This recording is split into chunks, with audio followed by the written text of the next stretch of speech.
பிரியமானவர்களே, இயேசு கிறிஸ்துவின் நாமத்தில் உங்களை நான் வாழ்த்துகிறேன். இந்த இடம் ஒலிவமலையில் பின்பகுதியில் இருக்கிற பெத்பகே என்கிற ஒரு இடம். இங்கே தான் இயேசு கிறிஸ்து பவனியை ஆரம்பித்தார். எருசலேமுக்கு கழுதையிலே பவனியாய் வந்தார்னு பைபிளில் வாசிக்கிறோம்ல. இதற்கு அந்த பக்கம்தான் பெத்தானியா கிராமம் இருக்கிறது. இந்த பெத்தானியாவின் வழியாக ஒலிவமலையில் ஏறி வருகிற இடத்துல பெத்பகே என்கிற இந்த கிராமம் இருக்கிறது. இங்கே தான் கழுதை குட்டி ஆண்டவர் அவிழ்த்து கொண்டு வர சொல்லி 2 சீஷர்களை அனுப்பினார். அவங்க தான் கழுதை குட்டி அவிழ்த்து கொண்டு வந்தாங்க. அதை ஞாபகார்த்தமாய் பண்ணும்படி இங்கே அந்த சிலை செஞ்சு வச்சிருக்கிறாங்க. இங்கே ஒரு பெரிய ஆலயம் இருக்கிறது. இங்கிருந்து கொண்டு தான் பவனி ஆரம்பித்தது. ஓசன்னா என்று சொல்லி எல்லாரும் ஆண்டவரை துதித்து பாடிக்கொண்டு எருசலேமுக்குள்ளே வந்தார்கள். அந்த இடத்துல ஒரு அழகான ஆலயத்தை கட்டி இங்கே ஜனங்கள் வந்து ஆராதிக்கிறாங்க. அப்போ இந்த நாளில் கர்த்தர் எனக்கு என்ன வசனம் வச்சிருக்கிறார் கேட்குறீங்களா? உபாகமம் 33 அதிகாரம் 29 வசனம். இஸ்ரவேலே, நீ பாக்கியவான், கர்த்தரால் ரட்சிக்கப்பட்ட ஜனமே உனக்கு ஒப்பானவன் யார் என்று வேறு வசனம் சொல்லுகிறாரு. கர்த்தரால் ரட்சிக்கப்பட்ட ஜனம்.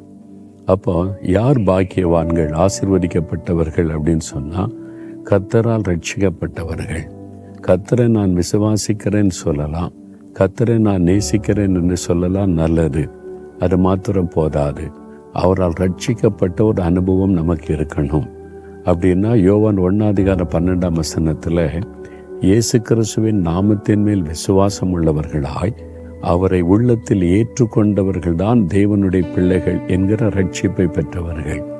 அப்போ ரட்சிக்கப்பட்ட அனுபவம் என்பது பாவத்தை விட்டு மனம் திரும்பி என் பாவம் மன்னிக்கப்படணும், இயேசுவே நீ ரட்சிகராக என் வாழ்க்கையில் வரணும்னு அவரை ஏற்றுக்கொள்ளும் போது அவர் தம்முடைய இரத்தத்தினால் நம்மை கழுவி நம்மை ரட்சித்து தேவனுடைய பிள்ளை என்கிற அனுபவத்தை தருகிறார்.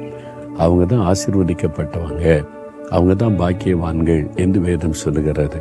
நீங்கள் ரட்சிக்கப்பட்டிருக்கீங்களா? இயேசுவை நேசிக்கலாம், அவர் மேல் அன்பு கூறலாம். ஆனால் ரட்சிக்கப்பட்ட அனுபவத்தை கட்டாயம் பெற்றுக்கொள்ள வேண்டும். பாவத்திலிருந்து மனம் திரும்பி பாவ மன்னிப்பை பெற்றுக்கொண்ட ஒரு அனுபவம் தான் ரட்சிப்பு. அப்படி இல்லைன்னா இன்றைக்கே ரட்சணிய நாள். உங்கள் பாவம் மன்னிக்கப்பட்ட நிச்சயத்தை பெற்றாதான் மரணத்தை தைரியமாக சந்திக்க முடியும். மரணத்திற்கு பிறகு பரலோக பாக்கியம், அந்த வைகுண்டம், தேவனுடைய ராஜ்யம் என்கிற இடத்துக்குள்ளே செல்ல முடியும். அதனால தான் இந்த ரட்சிப்பு முக்கியம். நீங்கள் ரட்சிப்பின் அனுபவத்தை பெற்றிருந்தால் ஆண்டவரை ஸ்தோத்திரம் பண்ணுங்க. உங்கள் குடும்பத்தார் எல்லாரும் ரட்சிக்கப்படணும்னு ஜெபிங்க. அந்த அனுபவம் இல்லாவிட்டால் எனக்கு அந்த ரட்சிப்பு வேணும், இயேசுவே நீ ரட்சிவன்னு கேளுங்க. ஆண்டவரே, நீ ரட்சிக்கிறவராக இந்த உலகத்தில் வந்தீர், எங்களுடைய ரட்சிப்புக்காக சிலுவையிலே மரித்தீர். இந்த மகன் இந்த மகள் ரட்சிக்கப்பட்டவங்களுக்காக துதிக்கிறேன்.